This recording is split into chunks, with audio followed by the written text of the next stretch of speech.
Chères téléspectatrices, téléspectateurs et internautes, vous suivez la 406e édition de la série hebdomadaire sur Radio Télé Guinée, OCPA Magazine.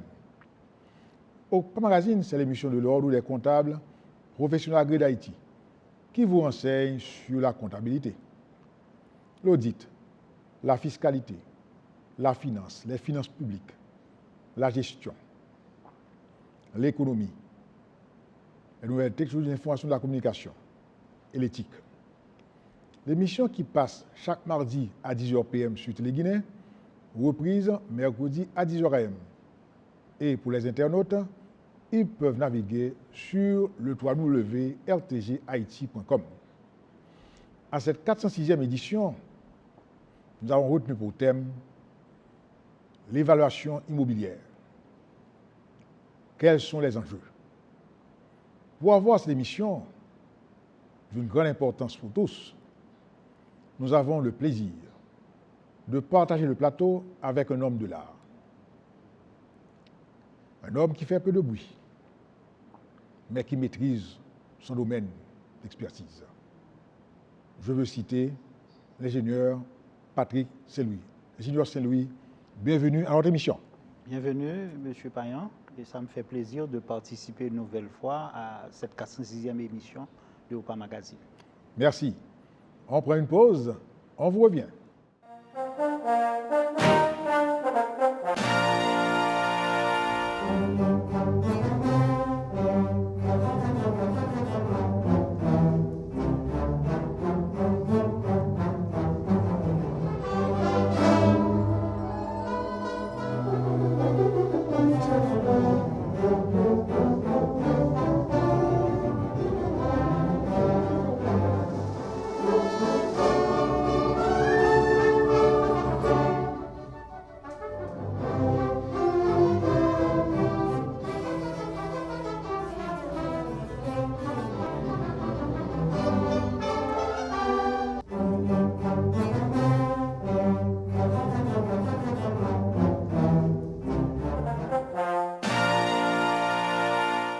Chers téléspectatrices, téléspectateurs et internautes, comme d'habitude, nous vous renseignons sur les activités de l'Ordre des comptables. L'Ordre reçoit l'inscription en son local de 9h à 14 PM. L'Ordre organise des séminaires de formation destinés à ses membres et au grand public dans le cadre de la formation continue obligatoire. L'Ordre organise des événements mensuels sous le label Jeudi de l'expert comptable. C'est une série de conférences et qui concerne le grand public, les membres de la corporation, les étudiants, les chercheurs. Donc, il s'agit du 4e jeudi de chaque mois. À cette émission particulièrement, nous attirons votre attention sur un fait particulier, à savoir l'impact de l'évaluation ou de la réévaluation d'un immeuble sur les états financiers. Lorsqu'on réévalue un immeuble et que ceci débouche sur une plus-value, eh bien cette plus-value n'a pas d'impact, n'a pas d'incidence sur le résultat de la période financière au cours de laquelle a lieu cette opération. Ça veut dire, si l'immeuble avait un coût de 100 et que son nouveau coût réévalué représente 150, eh bien les 50 unités monétaires additionnelles n'augmentent pas le résultat de l'exercice. Et ces 50-là vont influencer la voix des actionnaires, la voix du propriétaire ou la voix des associés. Donc c'est clair. Et ceci, fiscalement, en réévaluant un immeuble, on ne peut pas non plus amortir le nouveau coût. L'amortissement se calcule toujours sur la valeur historique, à savoir le coût de la construction du bâtiment. Chers téléspectatrices et spectateurs internautes, l'émission, c'est bien l'évaluation immobilière. Quels sont les enjeux? Dès qu'on parle d'immobilier, eh bien on sait qu'on parle du fonds, du terrain, on parle aussi des constructions ou du bâtiment. Et c'est pourquoi nous allons, en première comme première question à adresser à notre invité, Junior Saint-Louis, dire, Junior Saint-Louis, veuillez brièvement vous présenter au grand public. Bon, et je m'appelle Patrick Saint-Louis, je suis ingénieur professionnel. J'ai pratiqué la première partie de mes expériences en Haïti. Ensuite, j'ai été étudié au Canada, particulièrement dans la province du Québec, où j'ai fait un DESS en structure géotechnique et une maîtrise en génie parasismique. Et avec 15 années d'expérience dans une grande firme d'ingénierie là-bas. Et depuis 2 ans après le 12 janvier 2010, j'ai décidé de retourner au Bercail.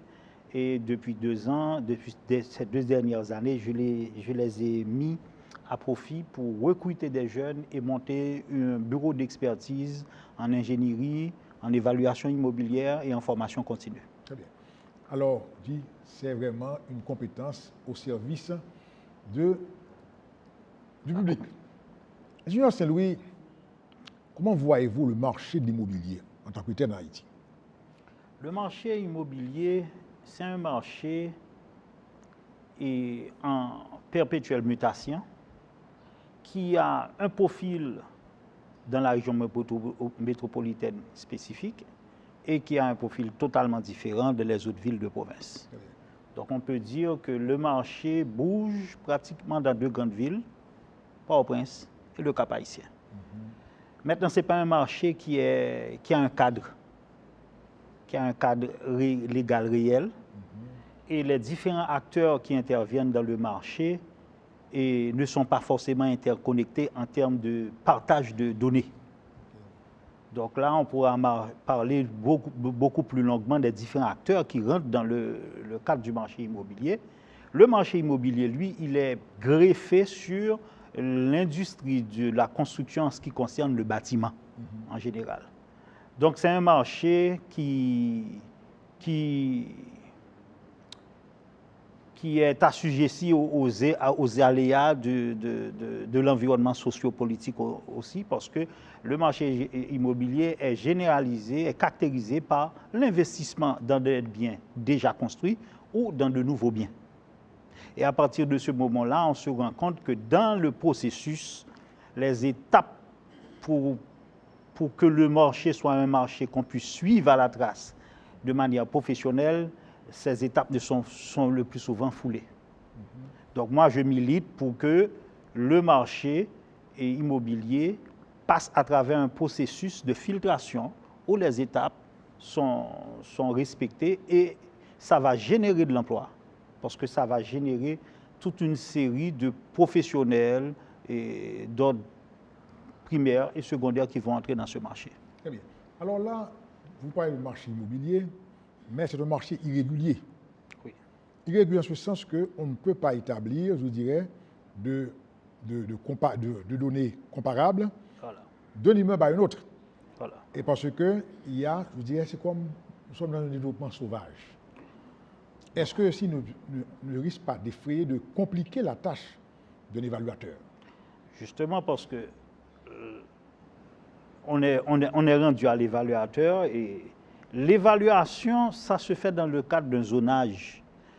Les compétences pour être évaluateur sont multiples parce que ça prend des connaissances en fiscalité, ça prend des connaissances en termes de droit foncier, ça prend des connaissances en termes d'urbanisme et ça prend des connaissances en termes de gestion de patrimoine immobilier et une partie d'ingénierie qui concerne l'expertise technique et l'inspection de bâtiments. Donc, c'est parce que l'évaluateur va interagir avec tout un ensemble d'acteurs qui vont du notaire à un cabinet d'avocats, à une agence immobilière, à des souscripteurs d'assurance, à des actuaires et à des officiers de crédit bancaire.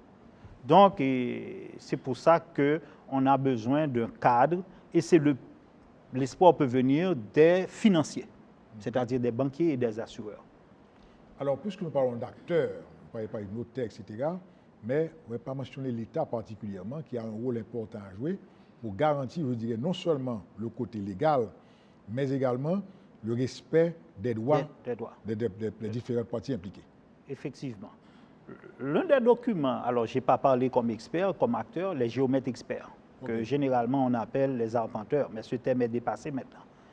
L'État, lui, le premier document qu'un évaluateur doit recevoir de son mandant, c'est-à-dire la personne qui va le diligenter à effectuer le requérant, eh bien, ce mandant-là doit lui fournir, normalement,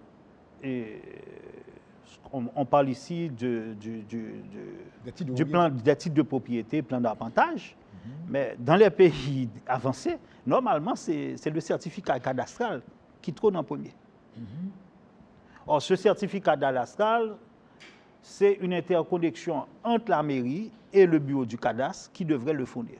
C'est-à-dire que ça se fait par géolocalisation du lot ou de la parcelle, tu vois, pour un particulier. Et là, on a un numéro de cadastre. Donc, ce document-là, il manque à les premières étapes de la démarche. C'est normalement, c'est le cadastre, c'est le document, c'est le certificat de cadastre qui est remplacé par les titres de propriété, et en particulier le plan d'arpentage. Très bien. Mais alors, étant donné que chaque acteur poursuit un objectif particulier, est-ce que le rapport doit être suffisamment objectif pour satisfaire les exigences de tous les utilisateurs ou acteurs? En principe, oui, ça, on rentre dans ce qu'on appelle la notion d'éthique et de déontologie que l'évaluateur doit respecter, c'est-à-dire les délais, et son honnêteté, son impartialité, son objectivité, et il ne doit pas être influencé par quiconque, ni par le mandant, ni par les entités avec qui le mandant aura affaire. Parce qu'on évalue un bien pour diverses raisons. On évalue un bien pour diverses raisons. On évalue un bien parce qu'il y a un divorce, on évalue un bien parce qu'il y a une succession en jeu, on évalue un bien pour renouveler une police d'assurance, on évalue un bien pour des garanties bancaires. Donc, les raisons sont multiples et diverses. Donc, à partir de ce moment, c'est l'objectivité de l'évaluateur qui doit entrer en compte. Mais alors, ce qui arrive, c'est que primer. Généralement, chaque utilisateur dispose de son évaluateur. Par exemple, je prends le cas d'un assureur ou d'un banquier. Et est-ce qu'à ce moment, il n'y a pas de conflit? C'est-à-dire, est-ce que l'évaluateur sera suffisamment objectif, encore une fois, objectif, pour rester dans les limites de la science de l'espace? Eh bien, ce qui arrive dans ce cas, c'est sûr que c'est pour ça qu'on parle d'expertise et de contre-expertise. Et c'est là qu'on va rentrer dans les étapes d'évaluation, parce que le mot, c'est au sens large qu'on le dit. C'est sûr que l'assureur peut avoir des évaluateurs agréés par son service d'évaluation. Très bien. Tout comme le banquier peut l'avoir aussi également. Et le particulier peut avoir son propre évaluateur. Mais maintenant, on va croiser ces informations et on va comparer le contenu des rapports. Si un évaluateur donne des données que l'autre n'a pas données, c'est ce rapport qui va objectivement primer sur l'autre. Et c'est avec quelle méthode qu'il a évalué le bien. Parce qu'il y a une absence de méthode. Et moi, j'ai regardé, avant de me lancer sur ce marché, sur ce secteur d'activité, j'ai bien fait le tour des rapports d'évaluation entre ce qui se pratique là-bas et ce qui se pratique ici.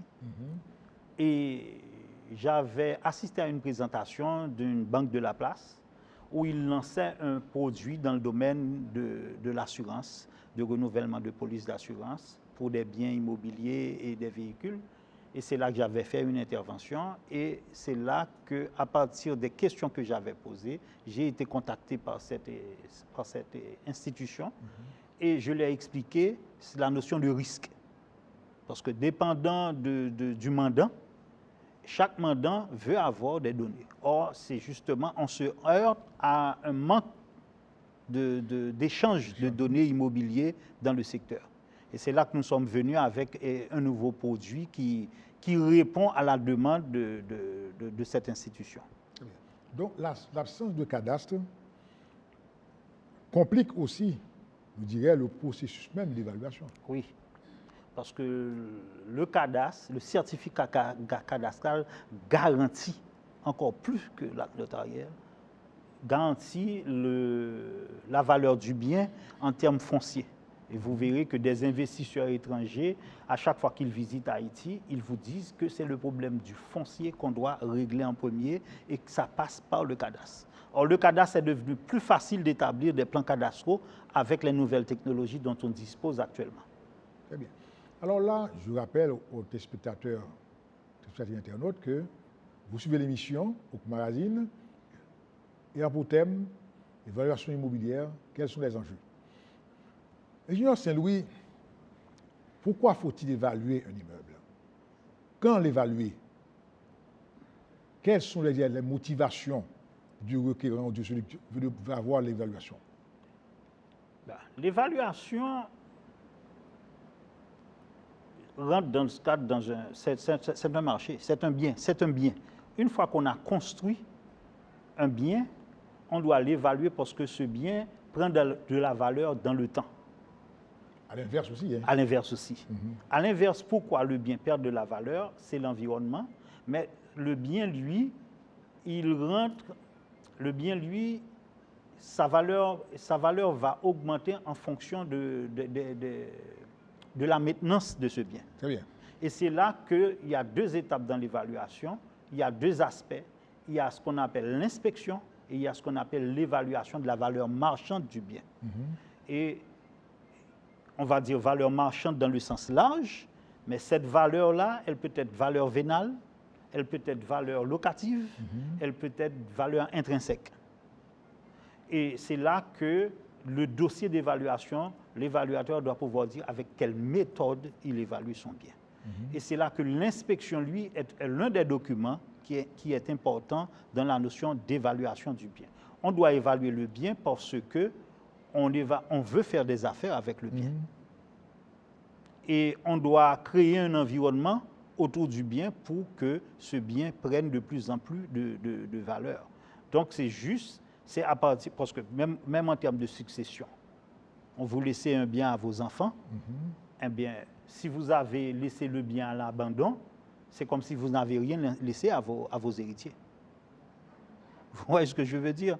Donc le bien, il peut être le terrain, le bien, il peut être le fonds et le bâti. Très bien. Et c'est là que vous verrez que pour le fonds, ça dépend du zonage, ça dépend des projets parfois étatiques. Il suffit que l'État dise que dans 5 ans, dans 10 ans, on va lancer un projet dans telle zone, on va développer des routes dans tel secteur, et à partir de ce moment, vous voyez les acteurs du marché immobilier, ils bougent, ils vont essayer d'investir, parce que les biens dans ce secteur vont avoir une plus-value, vont avoir une valeur ajoutée par rapport à la valeur qu'ils ont.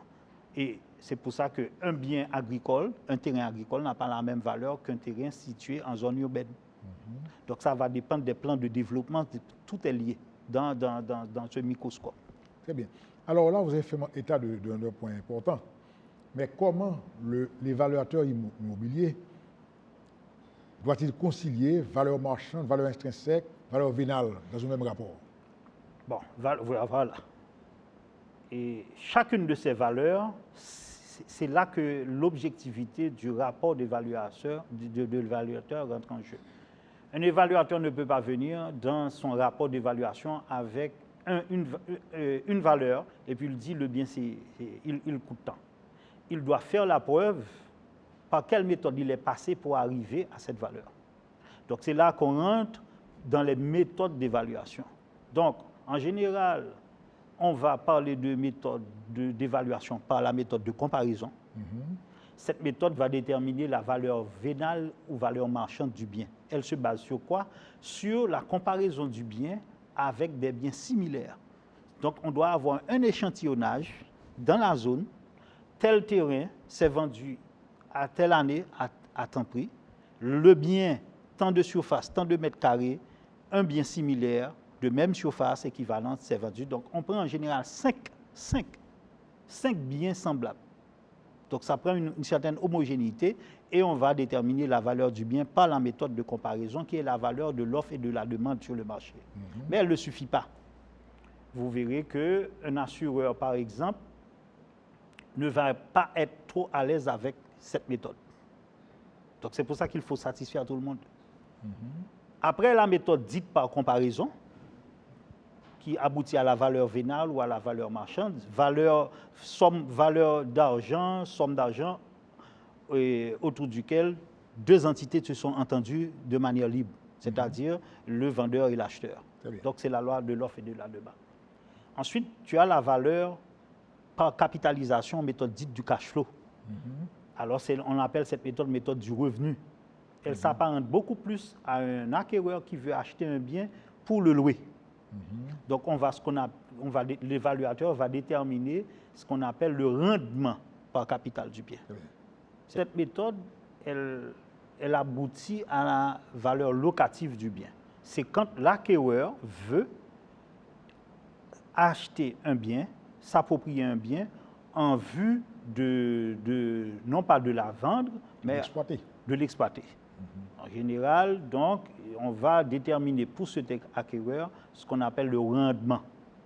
Le rendement par capitalisation. On fait une projection sur 10, 15, 20 ans et on peut, par des méthodes de calcul, démontrer que c'est après 10 ans qu'il va rentrer dans ses coûts et on doit déterminer un pourcentage, un ratio. Ce ratio, s'il est de l'ordre de 6%, indique qu'il peut faire l'affaire. Ce ratio, s'il est de l'ordre de 6 à 9%, c'est fructueux. Et si ce ratio est inférieur à 6%, il peut laisser tomber. Donc, ce ratio prend en compte la valeur d'achat du bien et ce qu'on appelle les mensualités de loyer multipliées par 12, divisé par le prix d'achat du bien multiplié par 100, ça te donne un pourcentage. Et après, on fait des calculs un petit peu plus avant pour aboutir au nombre d'années requis pour rentrer dans sa valeur. Donc, ça, c'est la méthode par capitalisation, méthode dite du cash flow, qui prend comme indice de décision le rendement. Après cette méthode, on vient avec la méthode de coût par remplacement équivalent. Il y a la méthode de remplacement à l'équivalent qui était la méthode des assureurs. On l'appelle la méthode des assureurs parce que le risque que l'assureur courait avant, c'était le risque incendie. Donc cette méthode, c'est ce qu'elle a, elle est pratiquée dans certains pays et non dans d'autres, mais elle est plus, disons, elle permet d'avoir, elle est quoi? C'est la valeur du bien à l'état neuf au moment de l'expertise. Alors, la valeur du bien à l'état neuf, c'est la valeur du terrain qu'on obtient en fonction de l'offre et de la demande, du zoning, etc. Et la valeur du coût du remplacement tel que construit du bâtiment. Donc, moins maintenant, il y a un rabattement qu'on doit faire. Tu avais parlé d'amortissement, ce n'est pas de l'amortissement, c'est le pourcentage de vétusté, c'est-à-dire les dégradations qu'on constate dans le bien. Et on ajoute aussi le coût des équipements installés, parce qu'on ne doit biaiser les intérêts de quiconque. On a la valeur du bien, la valeur du bâti à l'état neuf et les équipements, c'est-à-dire, par exemple, en Haïti, le propriétaire a mis un système d'onduleurs, inverteur, il a mis des génératrices, il a mis des lampes LED, mais il a mis un système par panneau solaire, ça augmente la valeur du bien. Vous voyez? Et automatiquement qu'on fait ça, on vient avec une valeur nette. Donc, et c'est à cette valeur qu'on évalue le bien et qui satisfait et le propriétaire. Et alors, je dois dire aussi que ces valeurs-là se sont indiquées à titre indicatif. Oui. Mais si tu as un bien et qu'un promoteur immobilier veut acheter ce bien pour faire un développement, même si le bien n'a pas grande valeur en termes de construction, c'est l'offre et la demande qui va prévaloir. C'est comme les cas souvent, vous voyez, et parfois il y a des immeubles, des JGH, des immeubles de grande hauteur qui veulent être bâtis, et puis à côté, il y a une petite parcelle, un petit lot, il y a un propriétaire, un irréductible, qui ne veut pas vendre le terrain. Et le fait que cette parcelle ne peut pas être acquise bloque le processus et de développement immobilier. Eh bien, c'est une petite parcelle qui prend de la valeur automatiquement en fonction de l'offre et de la demande. Très bien. Alors, vous avez parlé de base de données, de comparaison, etc. Mais il y a une information essentielle, le coût du mètre carré de construction. Oui. Alors, comment avoir accès à cette donnée-là, puisque c'est pas... Là encore, c'est les banques, les municipalités qui devraient publier et l'ISTH, l'Institut de statistique, qui devrait s'intéresser au coût du mètre carré de construction à travers les dossiers. Alors maintenant, c'est là que dans l'évaluation immobilière, moi je me heurte à ça. En général, un rapport d'évaluation peut se faire dans un délai de 1 à 2 semaines. Mais en général, à part le plan d'arpentage, les gens n'ont pas les plans de leurs biens. Les plans n'existent pas. Parfois, ce sont les plans d'architecture qu'on retrouve. On ne retrouve pas les plans de construction eux-mêmes. Donc à partir de ce moment, c'est pour ça qu'on rentre dans l'inspection et l'évaluation. À partir de ce moment, ce manque de données, déjà, on ne peut pas comparer des biens similaires dans une même zone. Et c'est là qu'on va entrer tout à l'heure dans ce qu'on appelle la typologie du bâti. Très bien. Parce que les maisons doivent être typées pour être comparables. Les biens doivent être typés pour être comparables dans une catégorie. Et ce manque de documents techniques complique le travail de l'évaluateur. Si on veut avoir un bon dossier d'évaluation qui couvre tous les aspects du bien, c'est-à-dire les plans de distribution. Donc, on peut faire ce qu'on appelle une description sommaire du bien. Tu vois? Mais si le mandant veut plus de données, comme l'assureur, tu vois? Donc, on peut, par exemple, dans l'environnement, dire qu'il y a une ravine ici, que cette propriété est près d'une faille sismique, qu'il y a des risques d'éboulement. Donc, cet ensemble de facteurs permet au mandant de prendre les décisions requises. Donc, le fait qu'on n'ait pas de plan de construction du bien, et des plans tels que construits, parfois on a les plans d'architecture du bien, du bâtiment, mais c'est parce qu'il a été exécuté. Donc, il y a une étape de validation, d'analyse des intrants qu'il faut faire quand elles existent. Donc, à partir de ce moment, on peut avoir le bien sur un plan et puis l'évaluateur va sur le bien et puis il voit que c'est pas le bâtiment qui est sur le plan qui a été construit. Donc, ça complique la tâche de l'évaluateur. Ça complique la tâche de l'évaluateur. Mais vous avez mentionné un point assez important, à savoir l'inspection et l'évaluation en tant que telle. Alors, celui qui veut acheter est intéressé à l'inspection ou à l'évaluation? Ou aux deux? Ça, c'est une bonne question. C'est une très bonne question. Normalement, on va diviser l'inspection en 4 types d'inspection. C'est la même chose, mais ça dépend du contexte. Il va y avoir l'inspection pré-achat. Il y a l'inspection pré-vente. Il y a l'inspection de maintenance. Il y a l'inspection de pré-réception. Donc, c'est à vous de me dire, de demander pourquoi il y a ces 4 types d'inspection. En effet. L'inspection pré-achat, c'est l'inspection visuelle du bien par un inspecteur mandaté pour déterminer toutes les pathologies, les malfaçons qu'il y a sur le bien, les risques.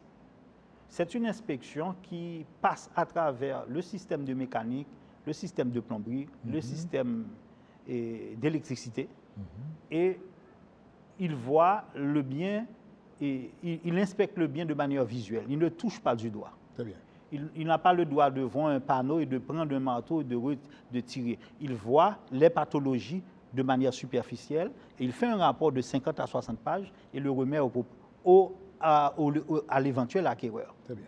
Et là, il lui dit, là, il y a un risque. Là, il faudrait faire des réparations. Il peut même dire, si vous achetez cette maison, vous allez avoir des réparations pour l'ordre de temps.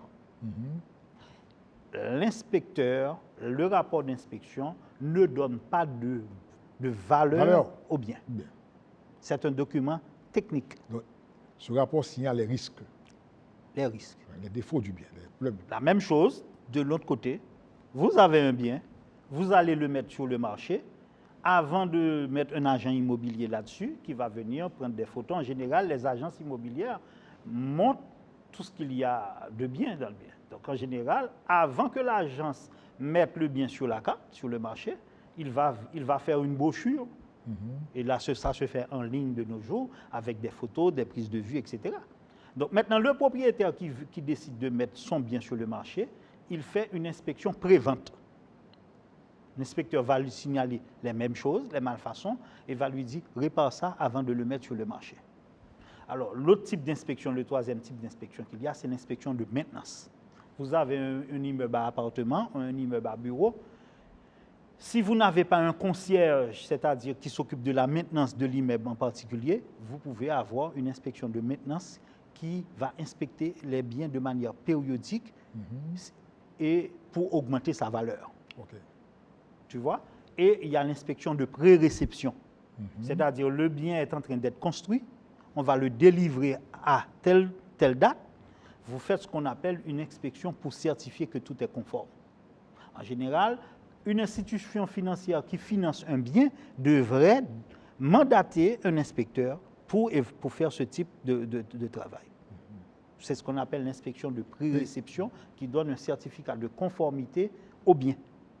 Tu vois, c'est comme une vigilance sur site qu'on appelle ça également. Mais par rapport à votre expérience, ça n'existe pas en Haïti? Ça n'existe pas sur le marché, c'est pour ça que nous, à Épicentre, nous combinons évaluation et inspection dans nos rapports.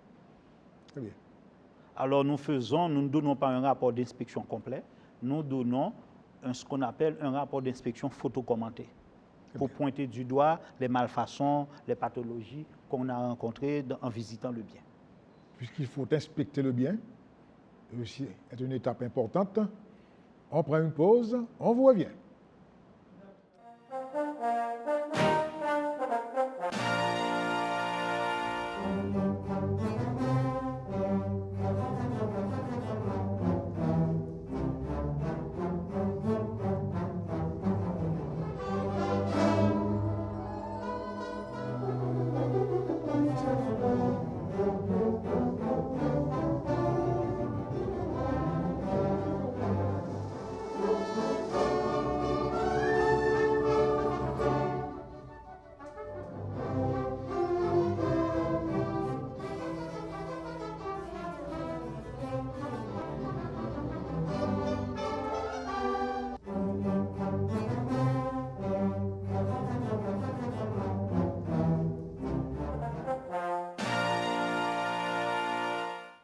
Chers téléspectatrices, téléspectateurs et internautes, vous suivez la 406e édition de la série OCPA Magazine.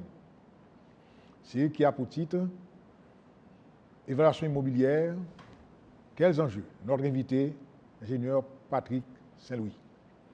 Au cours de la première partie de l'émission, l'ingénieur Saint-Louis vous a expliqué très clairement en quoi consiste le marché immobilier en Haïti, un marché irrégulier, les handicaps à une bonne évaluation immobilière, l'absence de données particulièrement, de statistiques, l'absence de cadastre, et un point aussi important, eh bien, c'est le fait, par un seul rapport d'évaluation, de satisfaire les exigences des différents utilisateurs, qu'il s'agisse de banquiers, d'assureurs, d'acheteurs, etc.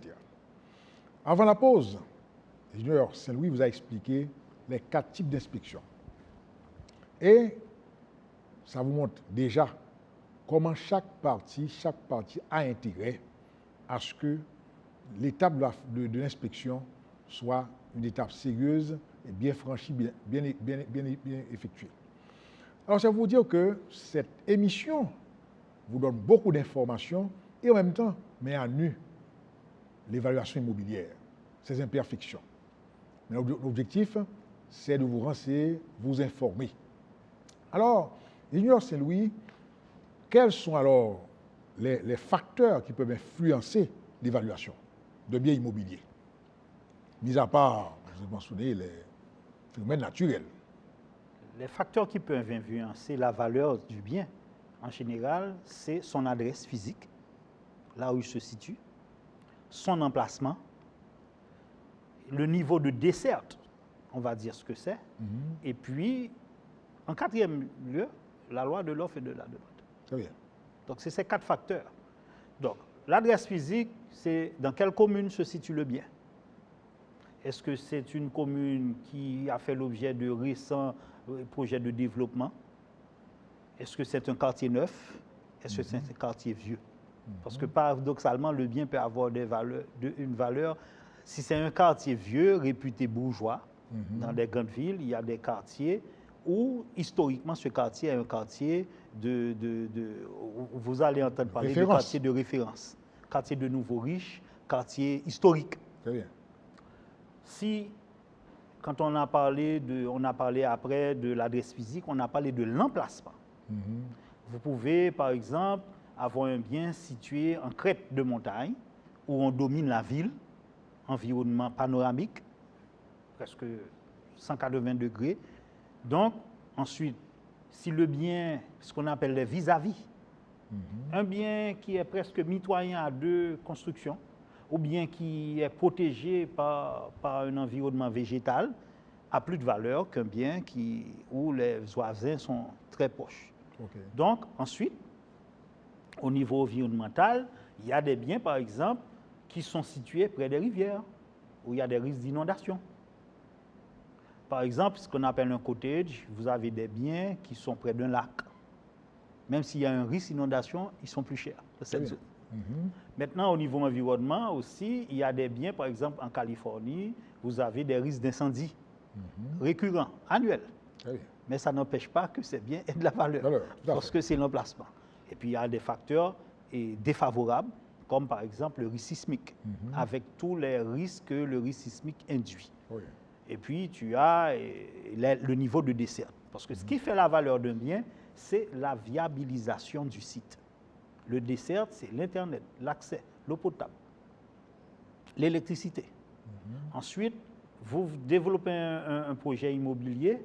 S'il n'y a pas de garderie, admettons que vous projetez un projet immobilier pour les jeunes mariés, les jeunes couples, les jeunes professionnels. Bon, ces gens-là, ils n'ont pas de grands revenus, mais ils se déplacent, ils se lèvent tôt. Vous devez, dans la zone à proximité, avoir une garderie, une crèche. Si vous n'avez pas ça, ça va dévaloriser la valeur du bien. Alors là, ça veut dire que l'évaluateur doit maîtriser un ensemble de connaissances pour pouvoir bien évaluer un bien. Oui. Mais qui peut être l'évaluateur par cas? Est-ce un ingénieur obligatoirement? Pas nécessairement. Mais il faut avoir suivi un cursus universitaire, disons ce qu'on appelle un bac plus 4, bac plus 5, c'est-à-dire un comptable, un gestionnaire. Mais pour la partie technique, il faut qu'il prenne probablement une formation en inspection bâtiment et en évaluation proprement dite. Donc un professionnel du bâtiment, un technicien du bâtiment qui a 7 ans d'expérience dans le domaine, ou bien un détenteur de diplôme universitaire peut devenir évaluateur. Parce que dans l'évaluation, il y a ce qu'on appelle l'expertise technique, il y a l'expertise judiciaire aussi, et il y a l'expertise financière. Donc, admettons qu'on a été un souscripteur d'assurance dans une banque ou dans une assurance pendant 5 ans et que des dossiers d'évaluation passent sous vos yeux pendant 5-6 ans. On peut se dire, bon, eh bien, je vais faire ça et puis je vais devenir évaluateur.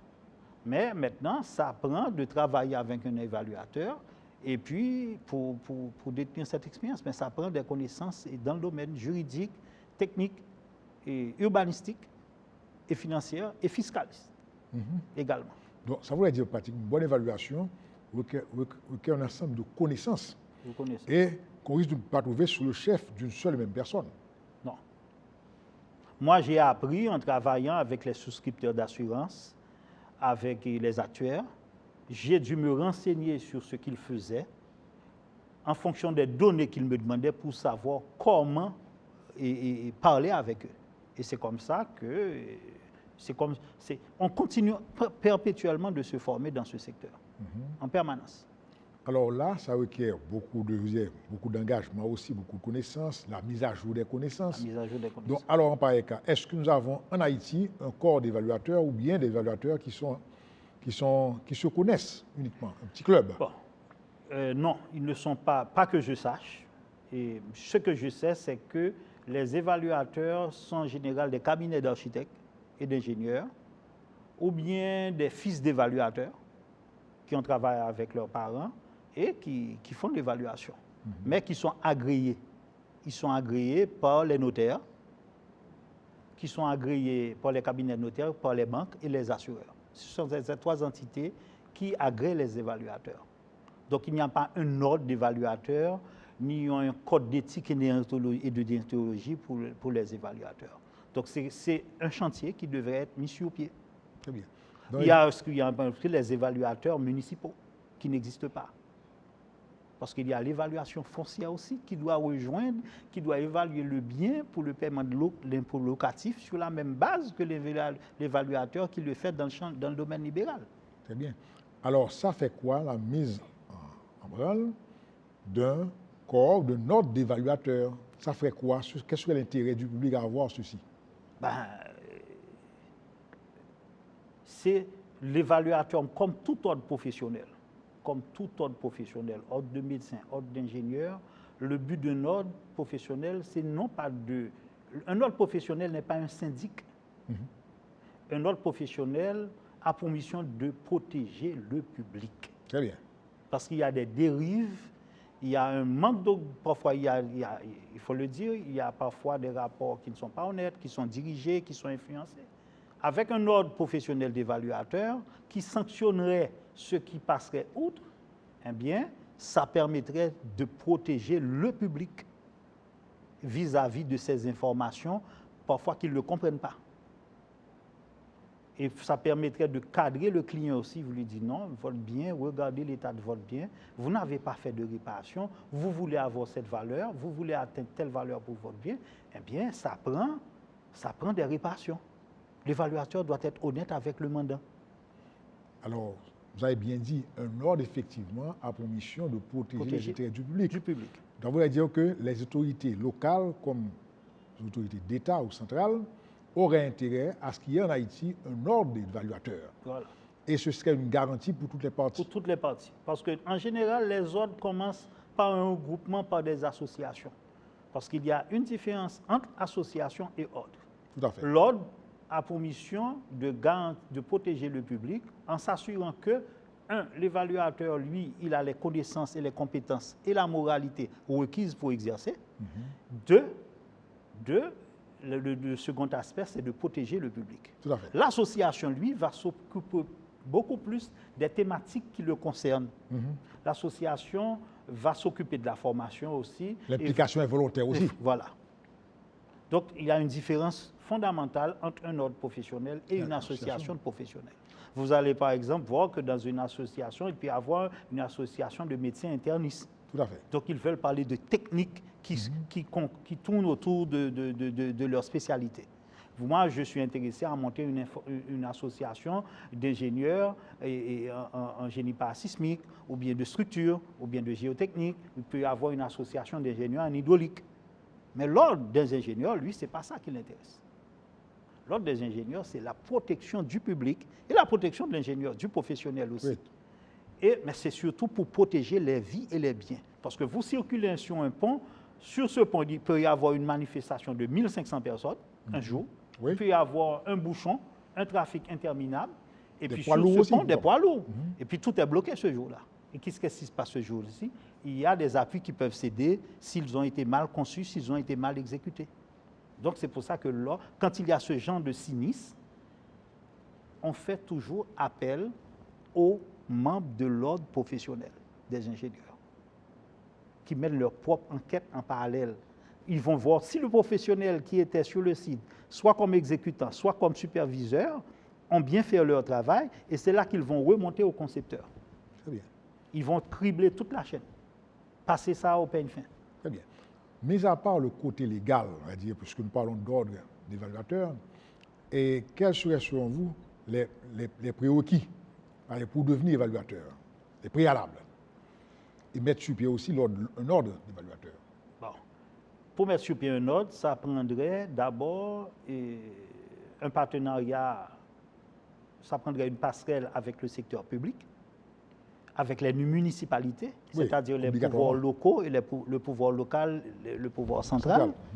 Parce que dans l'évaluation, il y a des notions de fiscalité, il y a des notions de cadastre, il y a des notions d'impôt locatif qui rentrent en jeu pour la valeur du bien.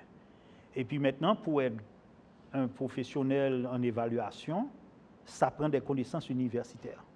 Comme je vous l'ai montré, il y a ce qu'on appelle la charte de l'évaluation. C'est-à-dire, c'est un cadre légal qui fixe, pourquoi au niveau moralité, éthique et déontologie, ce que l'évaluateur doit respecter, et au niveau des compétences. Parce que les interlocuteurs avec qui l'évaluateur va avoir affaire, il doit pouvoir comprendre l'évaluateur et l'évaluateur doit pouvoir le comprendre. Donc, ça prend au minimum un bac+5 dans les domaines de la gestion, de la finance, de l'ingénierie, de l'architecture et de l'urbanisme. C'est-à-dire, un urbaniste peut avoir comme activité connexe l'évaluation immobilière, un expert comptable, un fiscaliste, un ingénieur civil, un architecte peut devenir évaluateur. Ils ont le niveau universitaire requis pour le devenir et des techniciens bâtiments aussi. Ils ont le niveau pour devenir évaluateur. Tu sais qu'en Amérique du Nord, il y a ce qu'on appelle l'expérience par acquis d'années d'expérience. Donc, au bout de 4-5 ans, même si le type il n'est pas un ingénieur, mais il a travaillé dans le domaine pendant 5 ans, l'ordre peut lui donner cette licence. Donc, c'est une licence de fonctionnement que l'ordre donne. L'ordre ne valide pas les diplômes. Un ordre professionnel ne valide pas les diplômes. Il n'est pas là pour ça. Votre diplôme, vous l'avez obtenu. Eh bien là, maintenant, il vous dit que pour continuer à exercer votre profession, vous devez mettre à jour vos connaissances annuellement. Ensuite, vous devez respecter un code d'éthique et de déontologie. Bon, c'est tout. À partir de ce moment-là, l'État, maintenant, lui, il va rentrer parce que là, on est dans le cas d'un exercice libéral. Les évaluateurs, ils sont des concurrents.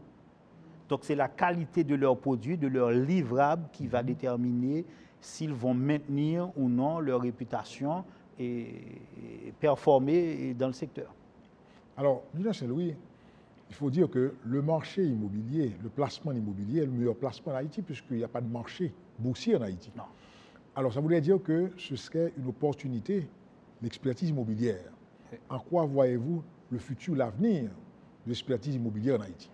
L'expertise immobilière peut générer beaucoup d'emplois.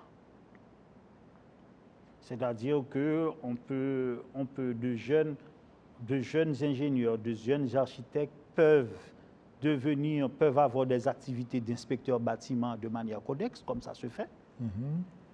Et je connais des professionnels qui travaillent, qui font du 37 heures, du 40 heures là-bas, et puis, comme activité connexe, ils sont inspecteurs bâtiments.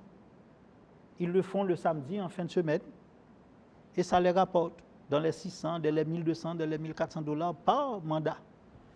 Et maintenant, l'évaluation en elle-même, ils ont une limite. On a parlé d'inspection, on a parlé d'évaluation, et puis là, maintenant, l'ingénieur, il y a ce qu'on appelle l'expertise structurale. Parce qu'un rapport d'inspection, n'oubliez pas que je vous ai dit que l'inspection, lui, elle est visuelle. Très bien. C'est-à-dire, je regarde ce panneau, je vois qu'il y a un problème, je le signale au propriétaire, il faut réparer.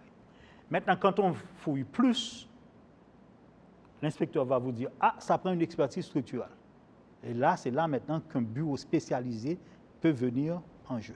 L'expertise structurale, lui, il vient à ce qu'on appelle, il fait une auscultation du bâtiment, surtout quand les plans n'existent pas. Parce que vous n'avez pas les plans, vous avez un bâtiment de 6-7 étages et qui fissure, il y a des problèmes d'infiltration d'eau. L'inspection va vous faire un rapport qui va vous montrer toutes les pathologies, vous dire qu'il faut faire ceci, il faut faire cela. Mais quand il voit des fissures, lui, il s'arrête là. Il est obligé d'appeler un expert en structure pour ausculter le bâtiment, calculer la capacité, calculer le niveau de dégradation. Donc, tu vois, l'un amène l'autre. Donc, ça fait bouger le marché. Vous voyez? Ça fait bouger les choses. Donc, les géomètres travaillent beaucoup plus, les géomètres experts. Les techniciens en bâtiment qui accompagnent les bureaux d'experts. Par exemple, moi, quand je vais faire une inspection immobilière, c'est une équipe de 4 personnes qui va sur le site. Un plombier, un électricien, un ingénieur, et parfois un ingénieur ou bien un architecte junior. Moi, je fais une première visite et les autres font le reste. Donc ça, c'est 4 personnes qui commencent à vivre à partir juste de ce secteur d'activité. Alors, nous parlons aussi, il faut parler d'argent aussi. Est-ce que ça ne va pas devenir trop cher aussi pour le requérant?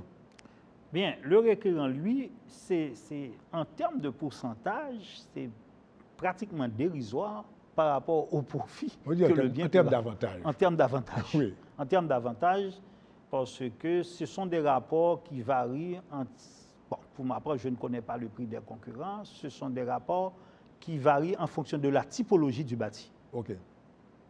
Parce que vous n'allez pas évaluer ou inspecter, parce qu'il faudrait faire les deux, un manoir, une villa, de la même façon, au même prix qu'un pavillon.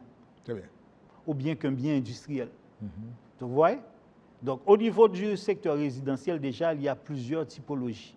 Il y a ce qu'on appelle des maisons d'architectes, des maisons personnalisées qui s'étendent en largeur et en hauteur, avec 6, 7 chambres à coucher, piscine, etc. Et un petit pavillon d'un étage ou d'un étage plus un. Donc c'est au prorata de la surface du bâti. Okay. Parce qu'il y a la surface du bâti au sol et tu as la surface habitable. Donc, si vous voulez évaluer un immeuble à appartement à Montagne-Noire ou bien à Turgeau, de 5 étages, de 4 étages, de 3 étages, il ne va pas être au même coût qu'un petit pavillon.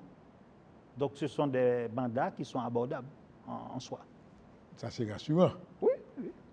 Alors, Junior Saint-Louis, si nous parlons d'évaluation immobilière, nous parlons d'évaluateurs. On nécessite d'avoir un ordre d'évaluateurs en Haïti et l'État central aussi bien que les mairies seraient aussi intéressés à cela. Mais alors, selon vous, par rapport à ce que nous avons aujourd'hui en Haïti, nous avons comme un désordre immobilier, il faut le reconnaître, oui, dans l'urbanisme. Est-ce que ceci n'est pas un frein aussi à une bonne évaluation immobilière, même une bonne inspection? Bon, le désordre en soi n'est pas un frein, mais les valeurs sont faussées. Ah, ça, c'est important. Oui. Parce que, comme je vous l'ai dit... Donc, il y a une marge d'erreur. Oui, bien sûr, parce que c'est le niveau de dessert qui détermine la valeur d'un bien. Qu'est-ce qui s'est passé, par exemple? Pétionville est devenu assiégé et la demande s'est accentuée sur Pétionville après le 12 janvier. Une pression. Il y a une pression.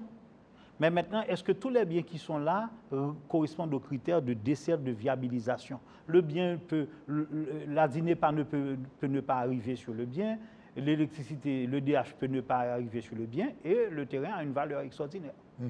Donc les coûts ne sont pas réels, c'est l'offre et la demande et la pression qui déterminent la valeur du bien. Donc c'est pour ça que parfois les méthodes ne sont pas applicables. Méthodes de comparaison, les biens ne sont pas comparables et pourtant ce bien-là, il vaut 1 million. On vous demande 1 million carrément parce qu'il y a une forte demande dessus. Oui. Ouais? Off-demande. Off-demande parce qu'il n'y a pas de zonage, il n'y a pas de plan urbanistique bien défini. Très bien. Ainsi prend fin la 406e édition de la série Évaluation immobilière, quels enjeux?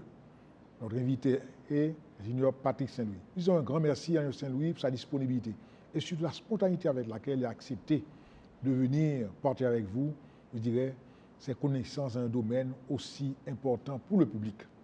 Évaluation immobilière. Il faut inspecter l'immeuble lorsqu'il faut l'acheter, lorsqu'il faut pratiquement même pour assurer un banquier qui a financé, le banquier particulièrement. Donc, on parle d'un sujet d'une grande importance pour le public. C'est ça l'objectif de l'émission. Et non vous porter à avoir peur. Il ne faut pas avoir peur. Certes, il y a des limites, mais l'évaluation immobilière est une opportunité et, encore une fois, l'État, aussi bien que les mairies, ont intérêt à ce qu'il existe un ordre d'évaluateur pour, en principe, garantir les intérêts du public. Ainsi, nous disons un grand merci à Junior Saint-Louis pour sa disponibilité et à vous, nous disons à bientôt.